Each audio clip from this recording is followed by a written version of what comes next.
Yeah, we're back on a roll, rocking and rolling. We got Quentin Beckham, guys, with us today. It's Monday. I'm marginally awake. You look awake. That's what's You important. look like you bathed before you came here. Showered. Yeah, you're showered. Are we going to get into bathing habits? He's freshly showered. He's looking sharp. Judah Woodcower is our director. Judah, we can rock and roll when you're ready, as markets are in an absolute tailspin today on a Monday to start the week. Judah, anytime you're ready.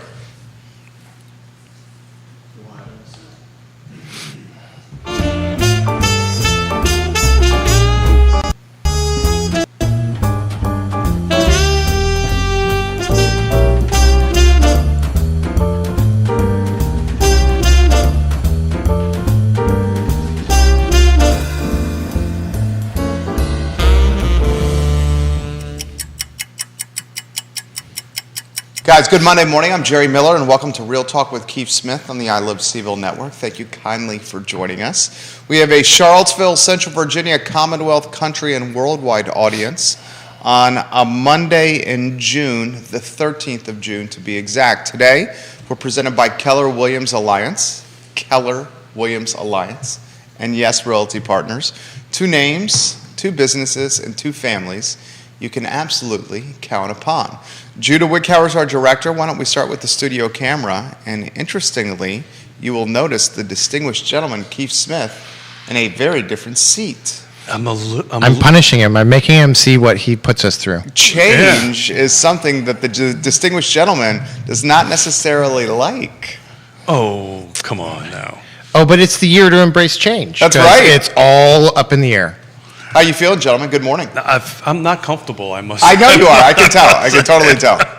I must say. And it's not mainly where I'm sitting right now, but for those who are in the studio, I'm looking right at the CNBC on the wall TV over here, and not liking all that red coming across the yeah, there's a little green right there. So 15-month lows for markets as of 20 minutes ago or so.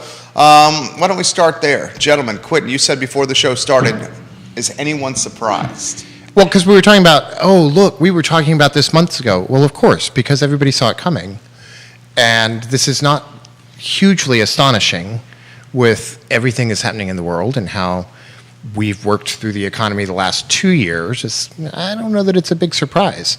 I am really interested in Celsius freezing transfers and withdrawals and how that has affected other crypto markets, because I just find crypto something I can't wrap my head around, maybe because I'm just too old. Ooh, Quentin Beckham is a crypto fan. I want government-backed money. Well, I don't think you are a fan of crypto. I am not a fan of crypto. Not a fan of crypto. Yeah, I don't. I'm not a fan of crypto, although I have a buck of several of them that I bought years ago just to see what would happen. Literally $1. Literally $1 is what I've spent on it. They've all made money because I bought it a long time ago when $1. Well, that's what I said. If you're patient long enough, it'll come up. So this is Monday morning market monitor. So we kind of want to talk a little bit about what's going on in the market. Quentin has said something prior to. This mic is not suited for left-handers, so I'm a little struggling with my left hand. But what I normally take a look at is a week over week, month over month. Let's see what's going on. So actually, the last 7 days in the car footprint, we had 105 units come on the market.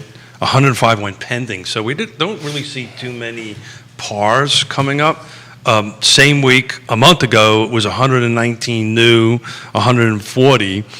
I think the thing that really we've been talking about for some time that I've been watching closely is the price changes. And we had about a 50% uptick in price changes. A month ago, it was 44. Actually, it's a little bit plus 50%. Right now, it's 66. And if you take a little bit of a deeper dive into the 66 and that 44 back a month ago, the positive sides were the new construction. In other words, there was an uptick in price changes, but by and far, most of them are reduction in prices. So I thought I'd kick off a little bit with that and see what Mr. Beckham has to share with his infinite wisdom.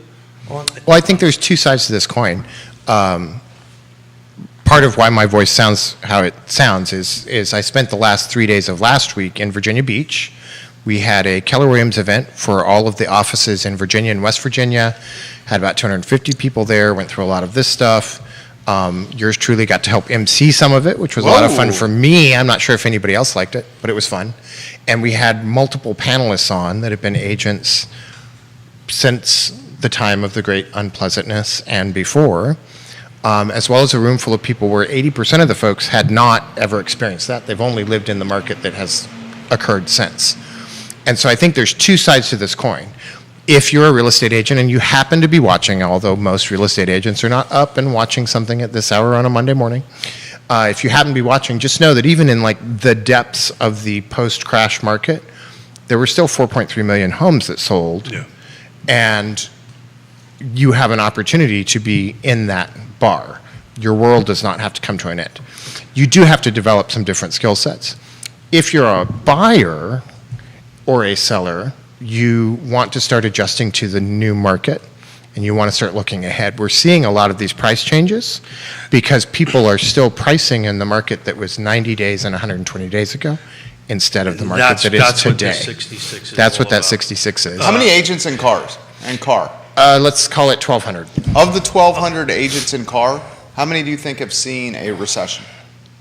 Ooh, great question. I would wager it's somewhere in the 20 to 25% range. Yeah. And I'm saying that because the mean age is still pretty high. 50-something, right? 50, I don't know, how old are you? 102. Yeah. So you're saying 300 of the 1,200 have seen a recession? 102, much like the bourbon, proof of the bourbon. Yeah, we got a bottle of Buffalo Trace thanks to Woody. Woody Fincham. There's Woody nothing, Fincham. there's nothing better than when a bottle of bourbon shows up on your front porch. I just don't understand how you got a bottle of bourbon from him before I did. So Yeah. Woody and I are going to have a Woody's chat watching. about that. You can Yeah. you can ask him about it. So you're I saying don't know, something about being a little bit more awesome. I may be wrong a little bit about 300 of the 1,200 have been through a recession in car. Yeah. Have been through the market crash. 2008, 2009 through 2010. Yeah. But the reality of it is, you know, we talk about this all the time, and, you know, we were talking off air before we came on, you know, what are we going to talk about today other than what we've always been talking about, right? On the market is shifting, and, you know, we're titling these series of shows, Oh Shift, right? And the reality of it is, it's not going, this shifting is not going to, I think, not going to be as bad as it was during a time of great unpleasantness. There's a stat here somewhere I have in here about the number of foreclosures back in 2010. It was somewhere around 3 million, right? So that's a huge number. And I think It's a lot. last month, it's going to be year to date as of last month, so the first quarter, I apologize, on that, there was only like 50,000. So that's a huge difference on that. And people were doing that, and I'm curious what Woody has to say about it. You know, is he starting to see foreclosure requests come up and do that? But, you know, that was a whole different world. I mean, folks had whole foreclosure departments and short sale departments, which kind of went away a little bit. Woody says the bottle of bourbon is on the way literally today to Quinn Beckham. Literally just put that Oh, in Woody, the you feed. really didn't have to do that. QB, it's on But he'll the take way. I won't turn it down. Quentin Beckham is a bourbon aficionado. The scuttlebutt around bars and restaurants in Charlottesville is he likes a boozy bourbon as opposed to a sweet bourbon. Is that about right, Quentin Beckham? You make me sound like something. No, like you support that is local correct. businesses. That is correct. You I would support prefer the local businesses. boozier bourbons as opposed to the sweeter ones. I don't know. We went to Tavola on Friday night, Yona and I, and Is they it were saying Tavola or Tavola? Yes. Is that it's all of the above? It's Yes. all of the above. It's all of the above. It depends on how Like the Ravana and the Rivana. Understood. Or Rio Stanton and and Rio. Staunton. Rio and Rio. Tavola. My Italian friends call it Tavola, so that's what I'll stick Okay, with. okay. It's Italian for table. Okay. But I may be pronouncing that incorrectly. But I will tell you, when we went there, some of the bartenders were going, "Where's Quentin been?" So you've been. They send me notes when I'm away You've too been- long. you've They been- inquire about you've my been- health and well-being. You've been missed. So Fitcham says there's an uptick, not massive yet, but there's some coming per FNMA. And of course there are. And we would expect there are some because there's been a lot of mortgage deferment, There's been a lot of people's personal circumstances change. And so, of course, there's going to be some, but I think the percentages have been so low, what you're seeing is a recorrecting to what is a more, I hate to say any amount of foreclosure is normal, but a certain amount of foreclosures is normal. So you're going to see some of that recorrect. If not, and you hate to say this, but it's just the nature of the thing, maybe not normal, normal, maybe even healthy. Maybe even healthy for the market at times. Certainly opens up some stock of the word we're not supposed to utilize on Inventory. the show. Places to live. Places to live in. People just live to live in. Yeah, places to live in. So what are you seeing with the markets in June here, Keith Smith, with real estate? Yeah, so I think it was funny, in preparing for today and Wednesday's show, I was kind of looking back at some of our old shows that we've done back in the tail end of last year, and we've kind of called it that, I think inflation was going to impact this a little bit. I've been doing a lot of reading and listening to other podcasts on the subject. Interest rates are going to continue to climb. I mean, if we're looking at this screen right here, it's pretty clear that's what's going to happen.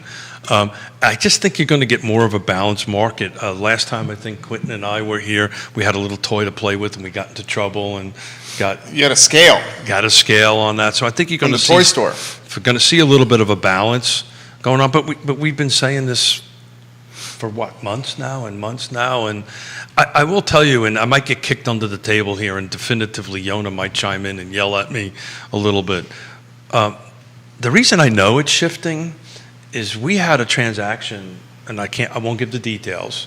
I can give a little bit of background, but I can't give the where and more specifics on it. But we just went through last weekend our first townhome in the city of Charlottesville, under $400,000, no multiple bid situation, and we had seller financing contingency. In other words, the seller was paying for a portion of the buyer's closing costs.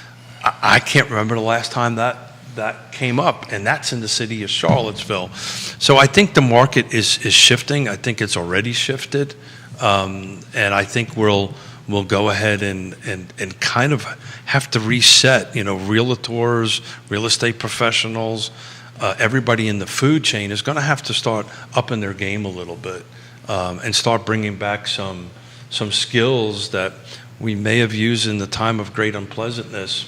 For example, up until like now. what? How do they up their game? Well, I think it's communication to me is the key in education. We talked about this on Friday. And on Friday, I think, particularly with the new construction folks, what was, what works well for them, right? And what works well for the buyer and the communication back and forth. But it's a lot of it is old school stuff, like open houses, right? We just recently did a couple of open houses, and there was just a ton of people in it, and how to communicate with the client, and how to hold an open house, right? We haven't done that for quite some time on that end of it. So it's really just the basic skill sets, and each agent or each market has their own little special skill sets that they have to bring to the table. Quentin, what are your thoughts? You agree with that? I think that one, chaos is a ladder, and two, I think you have to view things either by their obstacles or their opportunities, and this is applicable no matter who you are. And things are definitely changing. If I think of our local market, we talk a lot about pendings versus new to the market, but if you're talking about new versus sold, those numbers are almost equal. And he could probably glance at that and tell me exactly, but they're very, very close to being equal week over week after week. So to put a number to it, a month ago, same week was 108 and 111, so you're spot on. Yeah, so very, very close. Meaning by and large, every house that comes on the market sells, and it sells in a reasonable amount of time. I think where we're going to find the trick in Charlottesville and Albemarle, and out a little bit as it sort of waves out, is that we live in an expensive part of the country and an expensive part of the state. And the cost of living here that you're seeing averages in the news, it's a little bit higher. So our total increase for Charlottesville and Albemarle is somewhere around 13.6% because housing takes such a big chunk of that. and it's probably underestimated a little bit. A lot of the CPI includes what they call an owner's cost of rent, and that is underestimated based on the current housing prices. So it's probably even a little bit higher here locally, and so I think we're going to feel that a lot in terms of our affordable housing desires and Housing affordability. and the housing affordability. Camille Anderson, hello, welcome to the show. Hi, Camille. Comments coming in, texts and DMs and on Twitter, which we will get to, including someone asking for Quinton's bourbon recommendations from Bobby Smith. So we'll save that for in a matter of moments. How do we see, first off, are all price points shifting, as Keith has put it? Are all types of housing and all price points in all jurisdictions having a change or experiencing an shift right now? So yes and no, Okay. or maybe yes, maybe no. Yes, Okay. as we coined it. So I'm looking at the particular price change sheet because I printed it out just to kind of figure it out where we're at. As I said earlier, the new constructions are ticking up. Everything else is kind of adjusting a little bit down. So new construction ticking up, that's a reflection, obviously, of labor and of Cost of inflation. materials. Yeah, and cost of inflation. goods. Yeah, so, I mean, I'm just looking out of 66 units in the last week that went ahead and went down. Again, everything that went up was new construction. Everything else kind of went down, and they were all. And I didn't get a chance to break out the percentages of it, but all were, a few percentage points one way or the other. And I think to Quinton's point, I think what's going on here, and this is, maybe the coffee kicking in, but. After 3.5 decades of doing this, what generally happens, I find in situations, in shift situations, the buyers and the sellers, and we've talked about this before, haven't quite caught up with the shift, right? So sellers are kind of still thinking that their house It's a COVID market, pandemic market. well, they're still thinking 2 or 3 months behind, right? Buyers are starting, and Yona and I were talking about this morning. We got a couple of buyers that are like, just maybe getting a little too aggressive, right? So we're right in this middle kind of sweet spot in the middle that we're not going to, and the difficult thing for folks in our business is trying to manage those expectations one way or the other. But everything I'm looking at is a few percentage points down. The reality of it is, though, the sales price, and I don't have each jurisdiction with us, are going up. So the sold sales price are going up. What's happening is people are going in just a little too strong, a little bit. It's sitting on the market for 1 week, 2 weeks. I can't believe I've been saying this. That's like long in the tooth is 2 weeks, and are starting to adjust it a little bit backwards.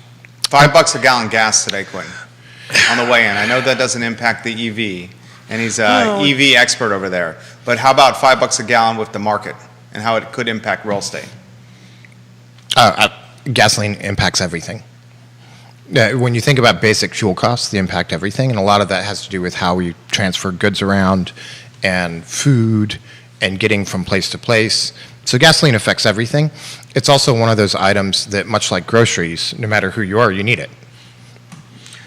So I'm actually working on some stats for Wednesday's show with Scott Morris, right? And what I wanted him to do was to take a look at what rents are going nowadays, which depending on the jurisdictions is running anywhere between $1,500 to $2,500. I mean, it's way up there on rents. So if I end up having to rent a home 5 miles, 50 minutes, 1 hour drive away, and I end up buying a home a little bit closer, with saving at $5 a gallon, how much gas can I save? I've been thinking about this $5 for a while, and I've been thinking about this 8.6% interest. And actually, I didn't have inflation. Thank you. I didn't have everything, but if I had dollars on me, I'd have $10 out right now.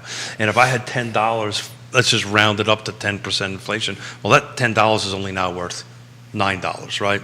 That $5 a gallon of gas is really you're really spending about $5.80 for it, right? Because your $5, $5.40, excuse me. That $5 isn't buying the same $5 it was I don't know if that makes any sense, but in my little brain. I think you might be double counting. Yeah, But I think you are.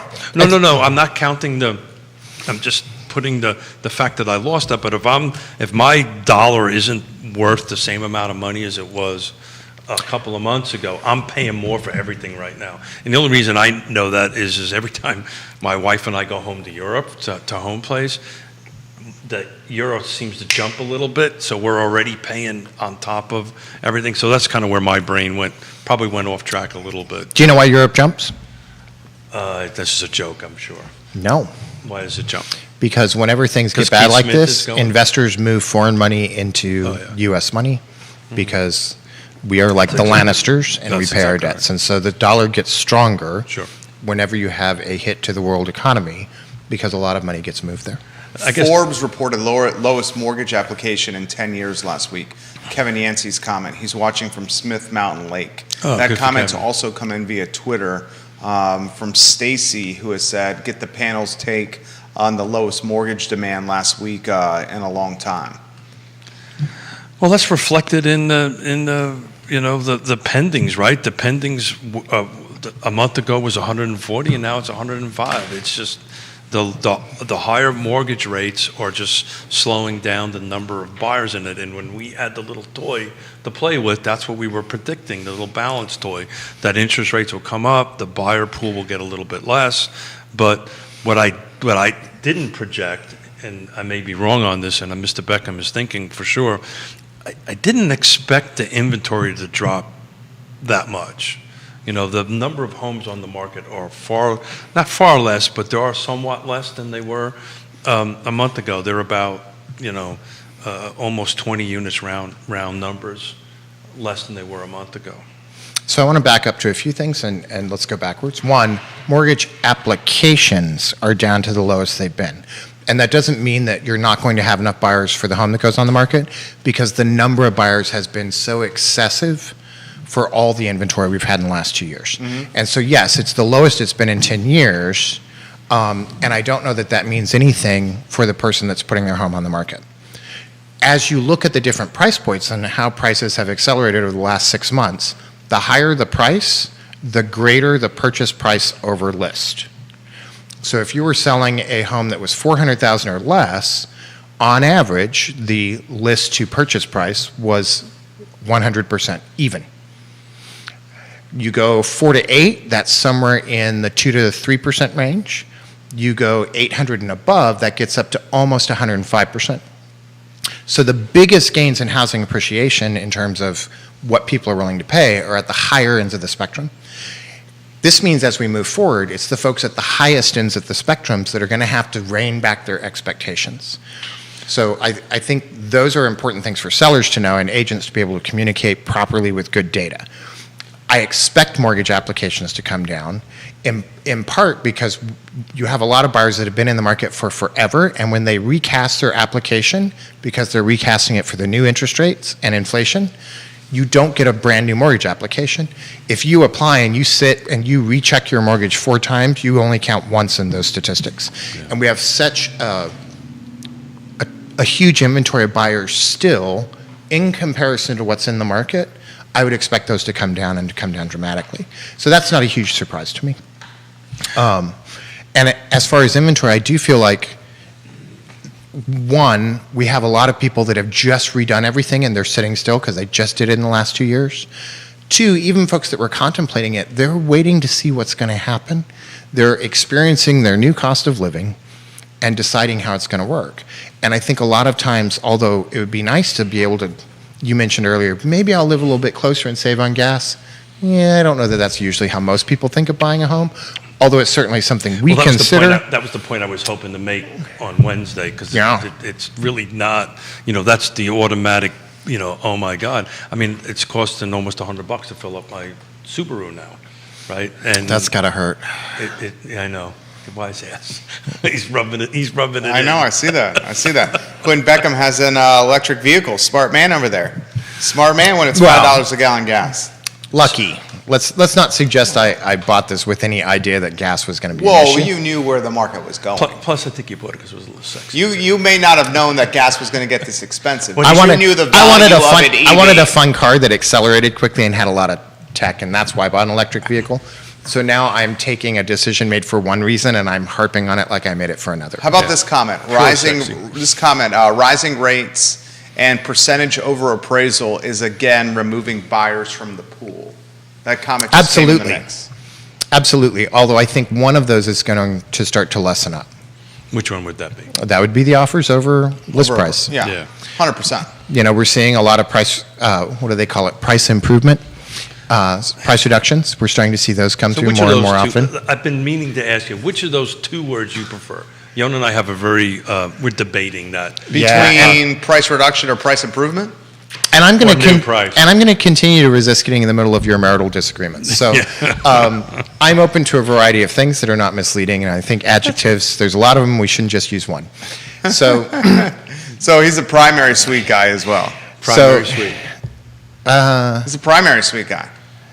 you know, how did we do this? We were talking about fun stuff, and you guys want to go into this. Okay, go instead. back to the fun stuff. Okay, go ahead. Go back to Does the that fun mean the stuff. other suite is a secondary You suite? said I don't know. I couldn't figure that one out. you for said the life of me. percentage offers over appraisal will start to And you're starting to see reduce. appraisals force people back too. We've had multiple appraisals, not a huge percentage, but we've had multiples that have come in a little bit lower than what the contract price was.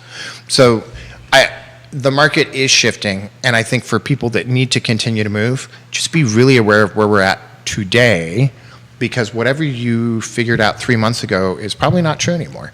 And if you're a buyer, whatever your pre-approval was in January is definitely not true anymore, because everything has changed really dramatically since then. How about the how far are you going to see rates go? How often do you get this question? During the pandemic, it was, what's the quality of the internet at this particular listing? Now is it, how high are rates going to go? Is that the number one question you're getting? I'll let you answer that. I have a different Most armchair economists will tell you that until interest rates exceed the inflation rate, they're not going to start going down. Yeah. So you either need inflation to start dropping till it meets interest, or interest is going to keep going up until it hits and surpasses inflation. And until one of those two things happen, there you are. That's the problem, is Powell and the Fed are trying not to shock the economy by raising rates too quickly. But if they continue this very slow climb, it's just going to be death by 20,000 cuts. And that's what's happening right now. So they've just flat out, look, what causes, what's inflation? Inflation is too much money chasing too few goods, right? Too good goods and services. It's, in my personal opinion, monetary policy and government policy has probably caused this more than anything, but that's just my personal opinion on that end of it. But the Fed is generally slow to respond to this stuff. On the other hand, as Quentin has said, the only way you can get it, I mean, this is a la 19, you lived through the late 70s, so did I, and, I remember. It's true. I remember, what happened was in the 70s caused the 80s to come along, and interest rates were back up in double-digit spheres, and, but people were still selling homes, right? I bought a home in that period of time. Markets will continue. Yeah. Markets will continue. And so I do think monetary policy is almost a euphemism, because it's like trying to, I don't know, there's no crystal ball for that. Nobody would have guessed that real estate would have done what it did in the pandemic. And there was no way to address policy around it to change it or stop it. And in the end, although we're not truly a super free market, we're a very free market. And the free market will determine what happens next, whether we like it or not. 75 basis points increase on the horizon. Oh, Rates, I agree with that. well, I mean, that's what they're talking. Rates are going to go up. We should be flirting with 6 here very, very soon. That's a question for Scott on Wednesday. Yeah. As rates go up, we understand that the buyer pool gets somewhat depleted. Certainly, as prices of those houses go up, the buyer pool gets depleted. But both gentlemen are saying the buyer pool is there. Both are saying on the show that there's still ample buyers out there for when a well-priced home goes on the market. So real estate is always 5 things. We've been talking about this forever: location, price, features, conditions, and the last one that I've added is timing. Right? What's the timing? So the location right now. Let's say 30, 60, 90 days ago, it didn't matter where. If it was within some reasonable distance, it was selling. So you're going to start getting into these micro locations, and that's where Woody Fincham and his folks at the appraisal, that's what they're going to be working on, trying to figure out that. That's where we work on with our CMAs to try to help people do that. But as you guys were talking, I was just taking a look at the sold in the last 7 days, and I just wanted to flip through the 111. I printed all 111 out. So the average is 10 days on market, the median is 5 days. I only found one home out of 111 that is sold, that these are units that closed, that actually went over 60 days. And that was in Hunters Lake out in Fluvanna County. Everything else is in single digits, a few double digits, a couple of 12s and 14s in there, but there was only one home out of 111 that was on the market for 60 days. And depending on who you talk to, right, I happen to think in our marketplace, when we start getting between 40 to 60 days on market, we've made this, we have made this shift, right, over from a seller's market to a buyer's market. I was just curious on it, how you see I think that. we're a long ways from an actual buyer's market, I agree with that. but we are on our way to a cooler and calmer market. And that's a good thing, right? Ray Cadell says it feels very different out here. It does feel very different. Explain that. So Explain what you mean by that, Ray Cadell. Please. I would imagine Ray Cadell is talking about the balance from seller to buyer's market, maybe a slow transition, maybe not an even balance, but balancing or heading that way. Well- I would also think that Ray is talking about how buyers now have a little bit of leverage, a little bit of more of a peak for negotiation. We're hearing from friends and neighbors and folks we do business with that contingencies are coming back. Yeah. We're seeing contingencies coming Oh, back. by the way, on that one deal, it was a full normal home inspection, right? No, for informational purposes only, a straight up, No more complimentary seller possession. no more complimentary. Less panic, less frustration. Complimentary seller possession, I was told not to go down that road ever again. Yes, that's true. I was I should told never to I go should not down. have even brought it up. I didn't hear that. I But- didn't hear that. Remember, If you there's keep this up, I'm taking that chair back. there's only 3 things that really control the real estate market. One is government regulation, and most of us can't do anything about that, so let's set that aside. The other one is need and confidence. Correct. So confidence is taking right now because everybody's looking at all of the red, and they're hearing about groceries getting more expensive, and they're going to the gas pumps, and confidence is tanking, but there's still need. And there's still going to be individual moments of confidence. Somebody that got a raise, the person that graduated, and now Divorce. they're actually, well, that's need. Okay. It's not a want. That's need, not confidence. The reason we had this big rush in the pandemic is there was a confluence of confidence and need. I can sell my house for top dollar, and I want to move from the 1,200 square foot place in the big city to the country for the same price or less, where I have more space and I don't have to look at my family so close around me all the time, so long as it's got internet. And so you had a confluence of all these things happen at once with government policy that was creating a lot of savings, and we saw this huge rush. So government policy is backing off, confidence is going down, and you're still going to have moments of need and moments of individual confidence. And so we're going to see all of these things sort of moderate the insanity that has been the real estate market for the last 2.5 years. Ray Cadell watching the program. He's on a way to a home inspection right now at his listing. Christopher Eagle said that listing you mentioned was mine and Troy. We had technical difficulties to get to closing, so we Hey, Chris. became the outlier for Keith's current data points. There you go. Thank you, That's Christopher. I know that when I read it, but I just didn't want to say it on that. So, but yeah, so if you take that outlier out, the next highest one is in the 40s, right? So to Quentin's point, and I think one of the things that, Ray is maybe talking about, and he's driving, so he can't respond, the housing affordability, and as one of the things I love about this spot, I can look at some data where you guys are chatting. I was just looking at what's active and seeing what housing affordability is out there, right? What's under 300,000, and man. Housing affordability is going to get way worse in a recession. It's already getting way worse on that end of it. There's only a handful that are under 300,000. I've got full spreadsheets here. I didn't break it out in great detail.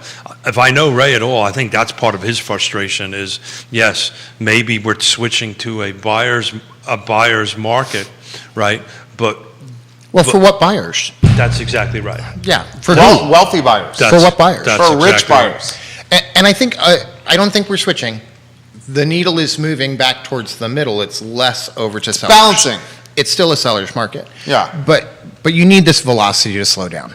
Oh. You know, if you have one of those little twisty nozzles on your hose because Twisty nozzles, huh? you know, twisty nozzles. Twisty nozzles. For people that take care of their own yards and wash their own Twisty- so it's cars. a I've twisty- seen it a happen. I twisty know nozzle people do it. Versus the handled nozzle. As you keep getting it, increasing the velocity and making a stronger spray, the next turn is off.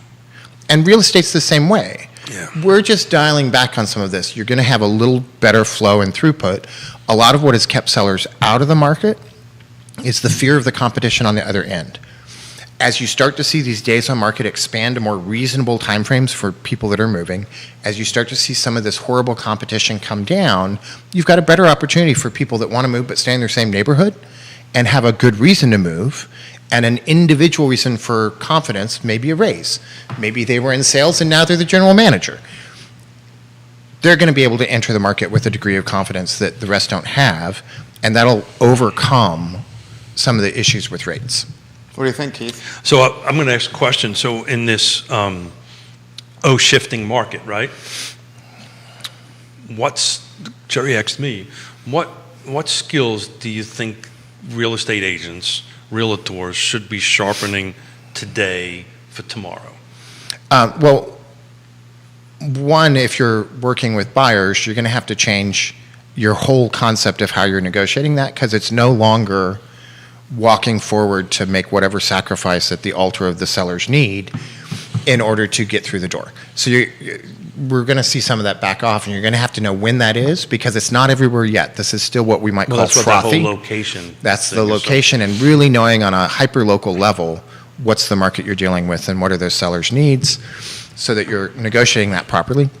What did you teach? I saw on your Facebook or on the Keller Williams Facebook that you were leading some seminars for KWA. What was the I material? emceed, I didn't lead. Okay. What was the topic matter of some of those sessions? And what was the level of confidence for the agents and level of, I don't want to use the word fear, but uncertainty for some of the agents? I don't know that it was amazingly high, because we have an entire company that's international that focuses on how to meet clients' needs no matter where the market is. Because the point is, we all have to move. There are many people that want to own homes, and a lot of that really is dependent. A lot of that is, a lot of your skill set just needs to be know how to navigate the rapids that you're facing. And it doesn't matter what market we're in. We sold just as many houses at 14 and 15% interest as we did when it was 5% interest. And so there's always these needs, and it's our job to meet the need. Woody Fincham for Quentin and Keith. We are getting more calls from agents to do pre-listing reports. Some sellers are very aggressive in how they want to price a listing. Most have been in the higher end markets. Yeah. Yeah, because sometimes they need more than one person's opinion to help give them the proper window. Thoughts, Keith? Yeah, so I think in order to do well going forward, you have to get back to the basics, and the question becomes, what is the basics? And the basics are a little bit different for everybody else, right? But one of the basics is, and we started off, what I always refer to as the 5, location, price, features, conditions, and timing. If you want to be successful in this marketplace, you're going to know you need to know your local market. You need to know your stats. You need to know your data. You're going to need to know how to do it. And the other key thing is, and we talked about this on Friday, we don't really. When somebody says we're salespeople, I kind of take a little offense to that. At the end of the day, we're really educational folks, and what we're trying to do is educate folks on what the current market is doing at this given time. And it's really about how you earn the skills or learn the skills to communicate what's going on to something in some way that particular individual understands it. I know that's a really high level, but it's really that simple. You have to be able to communicate what's going on in the marketplace and have the confidence and have the passion to say, I'm going to help Quentin get what he needs to get, where he needs to go. So a lot of what we talked about at the conference was geared towards leadership and folks that are either in a position like mine or Nikki's or Amanda or Donna or any of the mini staff people, as well as agents that own teams. In our group, we've got the Savage team, the Person group, Beckham team. We have a lot of Yes Realty partners. Love those and, guys. And when we talk about how do you work with agents that work for you and that are new and that you're working with, there's a lot of coaching that goes on, and we have to remember to coach the whole person. Because it's not just important what their numbers are, it's important that they're finding ways to have family time. It's important that they've set some personal goals and that they have a personal budget so that they are running their life like a business. And this translates into how you work with clients. Yes, we have a percentage of time where we're salespeople, but it's a very small percentage. And we have to work with their whole life. No normal family. Yes, there's investors and commercial and there's some other stuff out there.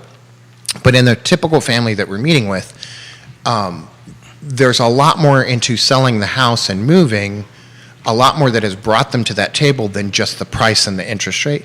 And so you really want to work with the whole picture, the whole client and their family, and really know what do they need, what's super important to them.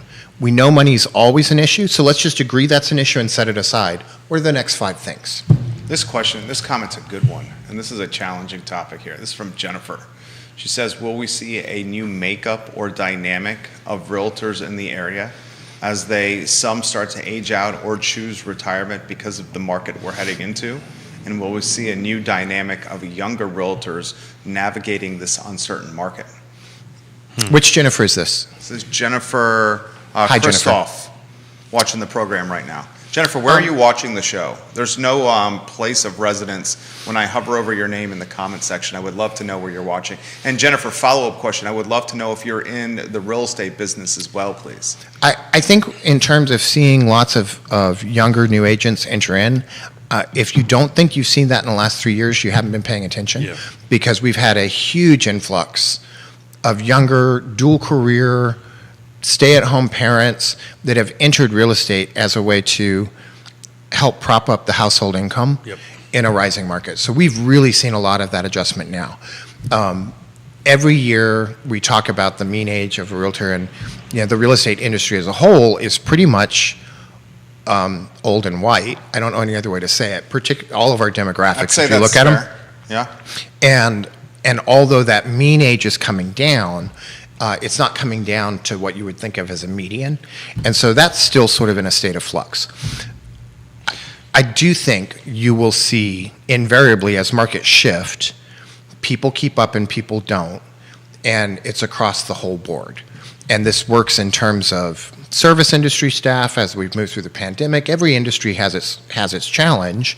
And if you look at how people survive as industries change, if you worked in, I don't know, let's suppose some sort of coal refinement, and you wanted to have employment for another 20 years, you learned how to do solar, or you learned how to work in some other form of the energy industry.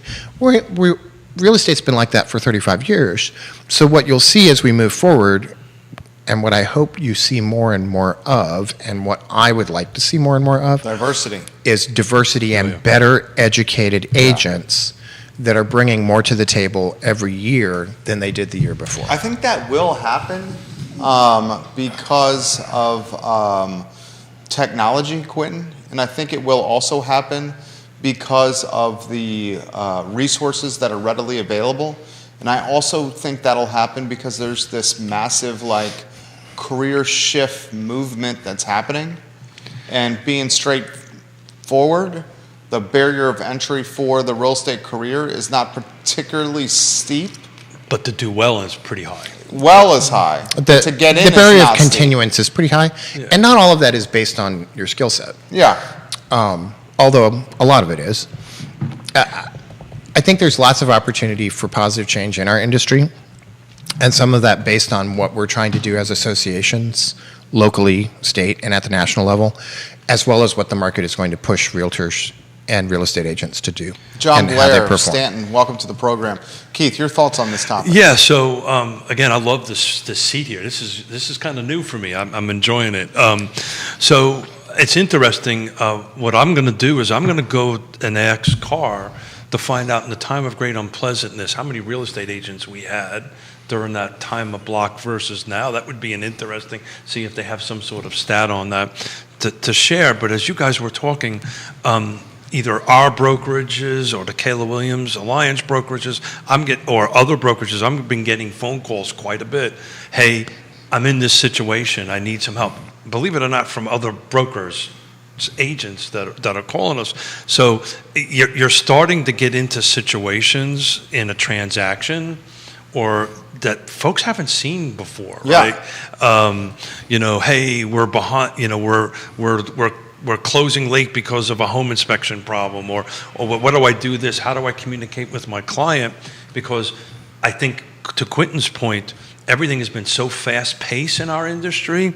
Some of these, how do you deal with these things that pop up in a challenging market? Nobody has the skill set for it. So hats off to KWA, and what we're doing here is we're upping our classes and upping our one-on-one conversations with the agents to help them through this. I'm starting to get land conversations, which I've never got before, on how do I manage a land transaction. I've never done a land transaction before. How do I write a land contract? Stuff like that. You're going to start seeing, and I think brokerages that are going to be the most successful here moving forward as things balance out is the ones that really conquered this education thing. And I've found you can't globally just say, okay, this cup of coffee is made a certain way. Well, maybe not. It takes different ways to skin the cat on it. So I think you're going to start seeing a lot of education pop up. But to Jerry's point, I'll bet you you're going to see a carving off of realtors Substantial. when it comes in there. I think not, and just You're never going to pronounce that right, are you? I know that. I think Okay. I think it's going to be Never. individuals and I try though, I really do. peripheral brokerages as well. Time will tell on that. Time will tell. Yeah, I mean, it's just let's face it, I'm of the opinion we're in a recession already. We're definitely coming that way, right? And it's this time next year or the beginning of next year, it's going to be very different than what it is now, the overall economy, in my opinion. Jennifer's watching in Short Pump, and she says she works in real estate, but does not say specifically where. Okay. This is a good follow-up question for you guys. What needs to brighten the market, rates, inflation, fuel, what data points or what concerning trends need to get more positive for things to stabilize out there? What's the first thing you're following? It's got to be inflation, right? Well, Inflation's dictating everything. So I went back and looked at shows that we did in October, November, and December, and we predicted inflation is going to be the key thing here. So I think inflation will be when you start having a 40-year rate of inflation, it's just going to have a huge impact across the board. That end of it. What do you think, Quentin? I don't think there's any one thing. I think it's a chain, and you have to go in steps. What is the biggest thing driving inflation right now? I'd say probably labor or supply chain issues. So the two biggest things driving is there's still a lot of money chasing not enough goods. That's exactly right. And there's not enough goods because their supply chain is Yeah, messed up. correct. So the first thing you need to see happen is goods to become more readily available. If you don't believe there's a supply chain issue, go try to buy baby formula. Yeah, big time You supply know, chain. so there's supply chain Don't try issues. to buy bread. I was And so until that lessens up, you're not going to see that happen. We've got good unemployment, but we don't necessarily have the best wages. Hopefully those will start to level out. But you just sort of have to watch each step as it goes. And so I think our first one is definitely supply and seeing that move up. Keith has said in previous shows that he thinks the rents will appreciate or increase at a greater clip than home ownership appreciation. Are you still buying that? Absolutely. So if I had the time this morning, which I ran out today, I wanted to take whatever the medium sales price is right now, and if you were to buy a house right now at $300,000 or $350,000 or $250,000, whatever that number is, right, with a simple 3 to 4% appreciation year over year. What is your home worth in 10 years? What is your home worth in 5 years? And I'll do a little bit of homework. That's part of what I want to talk to Scott about on Wednesday, because even this conversation we're having right now, and I've been saying this repetitively, the hedge against this inflation conversation, buy a house, right? It's the number one hedge against inflation. Now, that's not going to change your gas. It's not going to change the food. But in my opinion, it's just too much cash chasing too few goods, too many buyers, too many tenants chasing not enough homes, not enough rental units. Now, I think eventually what might happen as we get at balance or starts changing a little bit, some of these rental units will come on the market, right? And that might change the dynamic a little bit. But, And I think when you look at housing as a whole, when there's not enough doors for people to walk through and have a place to live, all the pricing goes up. So it doesn't matter whether you're renting or buying, there's not enough places for people to live. And rent has appreciated at a huge clip over the last 3 years for all the same reasons housing has. And we've just underbuilt for too long, and it's gone on for too long, and you have a generation bigger than the population of Canada ready to buy houses and right. trying to get into homes now. Millennials. So when you think about that, part of why I'm such a proponent of home ownership, even at a 9% mortgage, is because if you plan on staying there for 5 years, what are you going to rent that's not going to go up so much that your total cost of home ownership, or let's say housing, let me change that, is not worse renting than it is living. so I just And then you have an opportunity to get something on the other end. Right. Because even if it's a wash, it's money well spent, you're ahead of the but game. it's probably not a wash. So I just pulled apartments.com just for the heck of it, Lake Monticello, just because that's where I live. I know it well and all this stuff. So on apartment.com, there are 7 available rental homes. That doesn't mean there's other sources to go ahead and get it. The cheapest is $1,700. Between $1,700 and What's 1,700? 3-bedroom, 2-bath? It's hold on a second, I'll tell you. 3-bedroom, 2-bath, 1,600 square feet. That's a pretty good deal. That's in Lake Monticello. Oh, by the way, You got 1950 at the Villas at Southern Ridge for 3-bedroom, 2-bath with an office, But- 1,300 square feet. but as to Quentin's point here, I'm reading through it real quick. You have 1 month security, first and last month. So you got to write that check 3 times Yeah. on that end of it. So whoever's smart enough can time that. So what is that, $5,100? 50 $5,100. $5,100. 1,700 times 3. You're paying a rental fee. A tenant pays all the utilities. There's a tenant fee for Lake Monticello that you Well, have to pay. a lot of, so we just did this. You have an application fee a tenant has. The tenant is going to have to pay an upfront fee to Dominion, upfront fee to Comcast to activate everything. Yep. Security deposits for theirs. Yep. Then it's first month's rent. He's saying last month's rent plus security deposit. That's what I'm reading right here. You're like $6,000, $7,000 there. Yeah. And whatever you're paying this year is less than what you're going to pay next year, which is less than what you're going to pay the year after that. Right, right. It's insanity. It's insanity. And the insanity, and we're empathetic for the plight of tenants right now. and the tenant's rent is going to, at minimum, probably, I don't want to say speak with definites here, but could go up 5% or more the following year. They're projecting more than that. Yeah. Everything I'm reading is double digits increase, because if you don't buy that home, if you don't take that $6,000, and I can't look off, I don't have the data real quickly on what's available at Lake Monticello, but let's assume you can buy a $300,000 house and you're putting 3% down. That's not $6,000, it's $9,000, but it's close. And now since there is this re-looking at seller concessions. So what that is, folks, that the seller is paying for closing costs, and you can get into some of these FHA or some of these first-time home buyer loans with only 3% down. Why wouldn't you buy, right? But people just are not at that comfort level. Well, it's not just the comfort level. It's also that the inventory doesn't exist. Yeah. The inventory. It's also the inventory issue. It's not there for them to buy.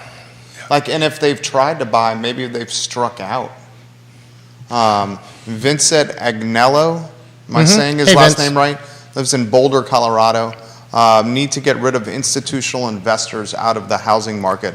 They are artificially increasing prices across home ownership and rentals. Vincent, I'll say this, the experts are Quentin and Keith. I will say this with our specific market, we're not seeing a ton of institutional investors buying real estate in the market we're currently in. We know that's a phenomenon nationally, that hedge funds are buying housing, but it's not happening in the market that we're currently broadcasting within. Well, there's a lot of real estate investment trusts, so REITs have soaked up a lot of that ownership, but it's been a transfer of one kind of investor owning the home to another. That's why I always start with local, right? So local is you don't see that. You see that out in Phoenix and all this area. Just to put a quick perspective to it, Charlottesville, a single-family detached home, 3 bedrooms, 2 baths, same square footage, is on the market on a rental for $2,700. So just to put it in a little bit of perspective. Is that the number one, the top rental option? No, I just picked what popped up on the phone real quick. It's actually right across from it's on. You got 5 bedrooms, 3.5 bathrooms, currently renting right now in Glenmore for $3,750 a month. Yeah. $3,750. I mean, I think if you're just sitting there, and you're a younger family wanting to decide whether or not to buy, look at the home you would rent, figure out what that rent looks like, picture the home you could find yourself purchasing, and figure out that mortgage payment. See what you can get for the same payment as what you would pay in rent, because that payment will stick around for forever. Well, not forever, for 30 years, hopefully. For 30 years or 7, because ARMs are starting to become something that's more viable, especially if you're not planning on living on the home for forever. How do you feel about them? How do I feel about that? ARMs.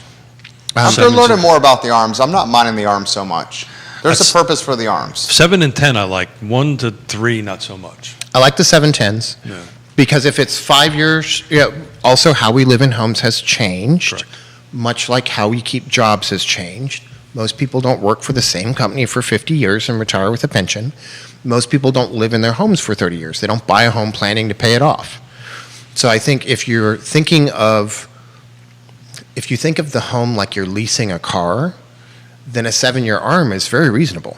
It'll also help dictate what sorts of investments you make into that house, and it'll make it a good investment to keep you out of the rent trap for that 5-year time. Well, and within 7 years is long enough that it'll give you time to refi. If rates drop again, you can refi. If rates drop. Yeah, that's a big if. You don't think rates are going to drop? Look, they're not going. We talked about this for years on the show. My biggest fear was everybody thought 3% was normal. Sure. And that's ingrained in people's minds. 3% is not normal. Normal is the 4 to 5 to 6%. That's the median average over quite some time. So we're kind of at where that is right now. Everybody's shocked about it because it's 2 or 3 points higher than it was a couple of months ago. So it was a little bit too fast, right? It was a quick uptick in percentages, but that's kind of the normal. When you bought your first home, wasn't that around the normal? Villas at Southern Ridge, which is a rental now, 6 and an 8. Yeah. 6 Because and an 8. I think was if you looked at mortgage rates as a median over 20 years, you're looking at 7-8%. Yeah. Yeah. So I'm not suggesting I want it to go there, but I think we should not behave as though that's the end of the well, world. if they do the 3/4, right? That, 75 basis points. Victoria Vanderveen watching the program, Hey, and giving the Victoria. show some props right now. Folks in 4 states there's a and name. 2 countries watching the show as we speak. Do you think that the back half of this year is going to be any better than the first 6 months? The first 6 months have been pretty tough, man. so No, I think the last 6 are going to be worse. Do you think the next 6 are going to be worse? I No. appreciate talking that about honesty. the overall economy or real estate? I'm just talking about the All overall of the economy. above? All of the Well- above. I think the last 6 are going to be worse. You still have a lot of cash sitting out there that people left sitting aside, and now they're just deciding how to spend it. And they thought they were going to go out to eat more, or go to movies, or do whatever, and now they're putting it into their gas tank. Now they're putting it into groceries. And so I do think So- as that runs out, I'm curious to see what happens. So Katie you- Pearl giving you boys Hey, props. Katie, you just did an event in Virginia Beach, right? I did. Was it Well, packed? Yeah, we had 200. No. I meant the beach was packed, the hotels were packed. Yancey says amen, Quentin. It was busy. Yeah. Yes, it was busy. Seemed normal, like a normal July down in Virginia Beach. Seemed like a normal June. July. Today's June. No, it's June. Seemed like a normal June. I mean, I don't know what's normal in Virginia Beach. I'm not there a whole lot. The tough part over the last 3 years, summertime. Let's take the last 3 years. The last 3 Junes. 3 Junes ago, it was the uncertainty of COVID. 2 Junes ago, it was the uncertainty of like Omicron or whatever variant was at. Now this June, it's the uncertainty of the dollar in our pocket not going that far over summer. And it's tempering enthusiasm. So do you know what Yona's read on why we're 105 on the market now and 119? We talked about this on the way in because she said, what are you going to talk about today? Yona's take on why inventory is Lower. Is low. Is What a is little her bit take? lower. She feels, and we've talked about this before, she feels that the summer market is coming earlier, right? So that, the spring market came early. Like the wildfires in California. Like the just wild- sooner and sooner. Yeah, She's saying that's this is a ridiculous. result of people quarantining during COVID and now wanting to get on vacation? No, well, correct. So people are just saying, I'm out. Not this weekend, but the weekend before, we went up to go visit our grandchildren. I talked about it last Monday. It took us hours longer than normally because it was pure volume. Everybody was on the road. Everybody was going and traveling this. Our daughter couldn't make it from Seattle to visit us in Connecticut. Well, it was mainly because they couldn't get the pilots to show because they didn't have enough pilots to fly the plane. But the airports are jammed with people. And what her theory is everybody is kind of getting out. You've coined this a long time ago, that when COVID, I don't want to use the word over because it's not It's going to be over, a boom town. that it's kind of like the 20s, people just going out spending money. Eventually, that's all going to go away, and then that's what I'm worried about is hitting the brakes. So Well, I think that's happening. We talked about this last week on these shows. Credit card balance, credit card debt is at an American high right now. it's going to get worse. We're at an American all-time high for credit card debt. As I said last Monday, when I stopped at, which he doesn't have to deal with because he charges, but when I stopped at the gas station, everybody was, We're at an all-time high for credit card debt. Yeah. An all-time high for gasoline prices per gallon. We're at a 40-year high for CPI right now. And it's gonna 40-year. go up. We're at a 22-year low for mortgage demand. 22-year low right now. We are. What are the other data points that I'm missing here? but There's a but freaking to- war going on. But to It's not as bad if you do inflation adjusted, so let's remember that. But to Quentin's point, we had a drop.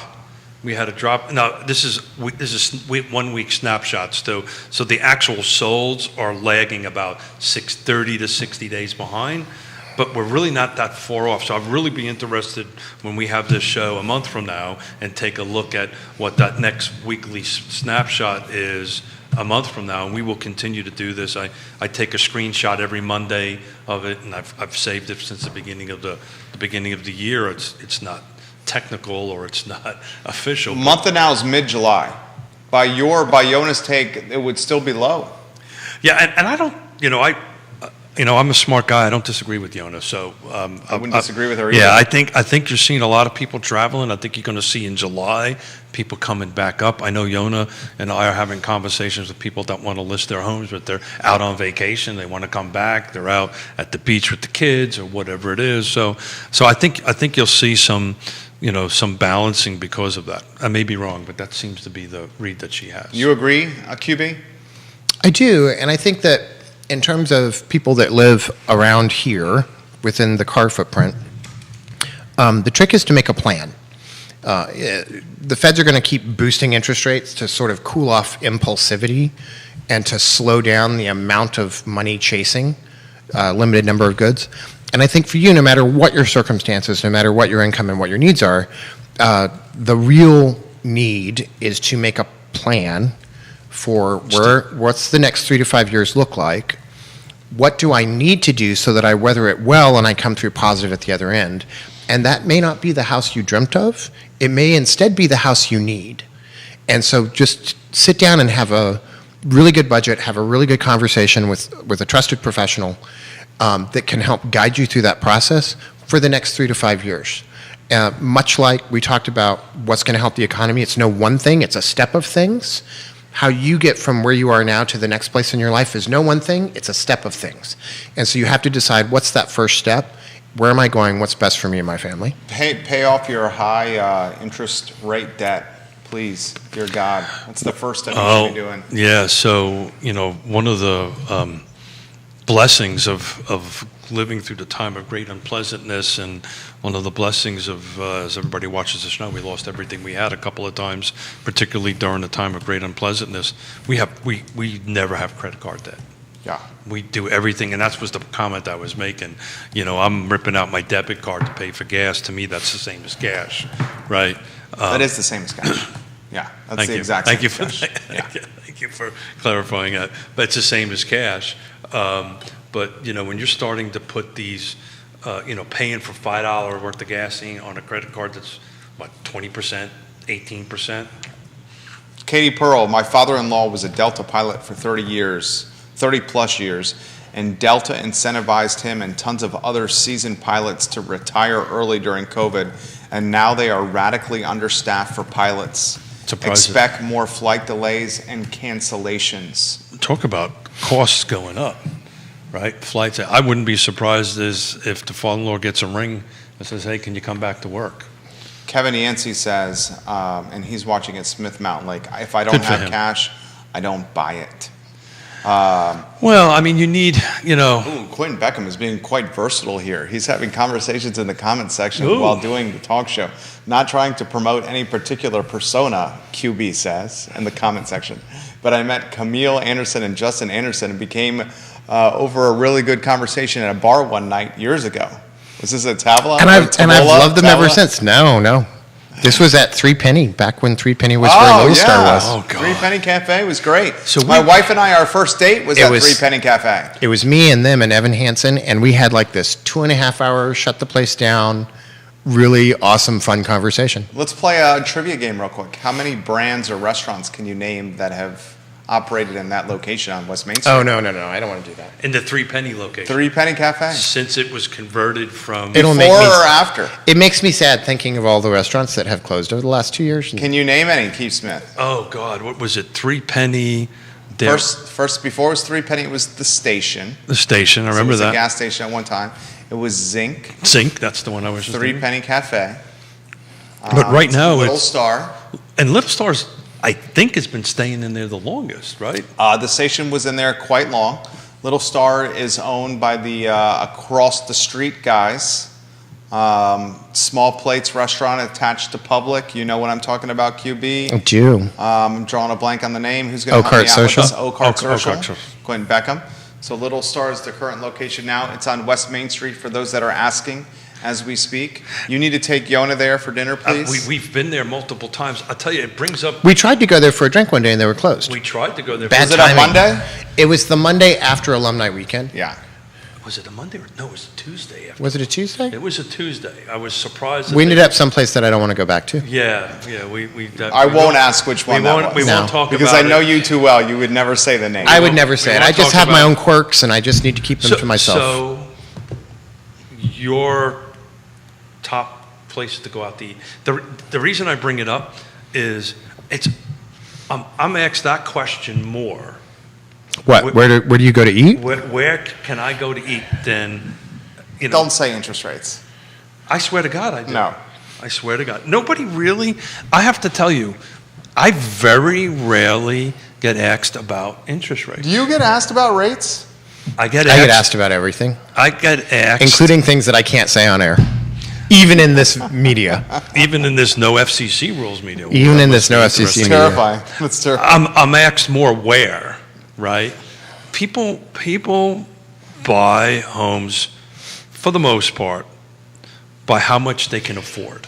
How much can I afford? Now, rates impact that, right? What my monthly rate's going to be, my monthly nut's going to be versus mortgage rates does matter also versus price. But I think everybody's accepted, at least the people I'm talking to, that rates are going up, right? And what they're doing is they're bringing more cash to the table, the ones that can do it. The problem is the ones that can't do it, right? That's the struggle, right? The ones that can't do that, and then they're stuck. They're paying $2,400 for Yeah. a 3-bedroom or Yeah, whatever the number was. It's always an incomplete sentence when you just say mortgage rates are going up. The full sentence is mortgage rates and rents are going up. That's right. And so you have to make a decision in light of the full sentence and not the partial. Everything that gets all the hype is not necessarily the thing that matters to you. So who's And so you need to have that full discussion. And again, make a plan. That's how people survive and thrive in these, because it's not impossible for most of America. It is possible if you avoid impulsivity. Nicely done. Keith. Well, I'm not going to get into this document because it's 35 pages long, but Multiple people have put on the feed. It looks like Keith has killed a lot of trees. I killed a lot of trees. you know. Isn't it cute how he's so old-fashioned? He carries paper He everywhere. has paper. We're computer guys over here. What were you going to say, Keith, there? I'm sorry, but I'm a paper guy. I got to read. I got to have it in front of me. If you could see how big the There's print a lot is. of paper here. Studio camera to see the paper. Studio showing camera? Yeah, we're showing the paper right now. Judah is with the studio camera. Yeah, well, thanks, Judah. Thanks, buddy. What I is, can't- I can't see past this. Look, I was just going to make a comment, and we'll save this for a different show. For those who do not know, UVA released its RFQ on its affordable housing initiative, and it's 35 pages long. So those who know, RFQ stands for Request for Qualifications. This is not even the proposal, and we're going to dig into that in a future show. But yeah, not with Quentin on. But You should get Michael Payne on the show for that one. yeah, Because Oh, Michael Lord. Payne is really Michael Payne and I. to UVA over this project. We've spoken about this already.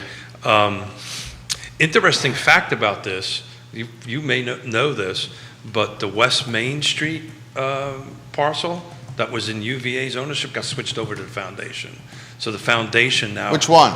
It was, oh God, it's the one across from the hotel on West Main. You'd have to hold on a second here. Wirtland and 10th, on the corner of Wirtland and 10th. So it's on West 110 Wirtland Street and 120 West Main Street. So it's right across from, what's the hotel there on West Main Street? Draftsman, right? It's right across from the Draftsman Hotel. They actually took that out of. You're not talking about Stacy Hall, are you? Yeah, Stacy Hall. That's I exactly think it what was where the old Balkan Bistro used to be. No. This is Stacy Hall. Yeah, the restaurant used to be there. I did not know that. Balkan Bistro. Yeah. So that's now owned by the foundation. That's owned by the foundation, and it's interesting. That's the only parcel, with the Michael Payne comment, that's the only parcel that the city would have any influence on. Everything else is in Albemarle County. So, but anyway, I'm working on a show with Michael Payne and maybe Ned Galloway to talk about. That's a great one. To talk about this. So that's on my radar for preparation. I love it. I love it. Quentin Beckham, final word for your viewers and listeners and all your adoring fans watching the program right now. Adoring fans. One, get out once in a while, go to a restaurant, have a drink and a snack. Two, don't be overwhelmed by this. This is the world shifting from one thing that was really difficult to wrap your head around to a different thing that's really difficult. It's totally possible. Make a plan. If you need help, reach out to somebody you trust. Reach out to me, reach out to Keith. I'll refer you to somebody smarter than me. And I'll refer you to Yona. Keith because- will refer you to Yona and Quentin. Quentin Because and the- Yona will refer you to somebody else. The important kidding. part is to make a plan and not let things happen to you. Just remember you have a lot more control than you think you do. So for those who's watching who's in the real estate space, realtors, this coming recession is going to impact a lot of folks.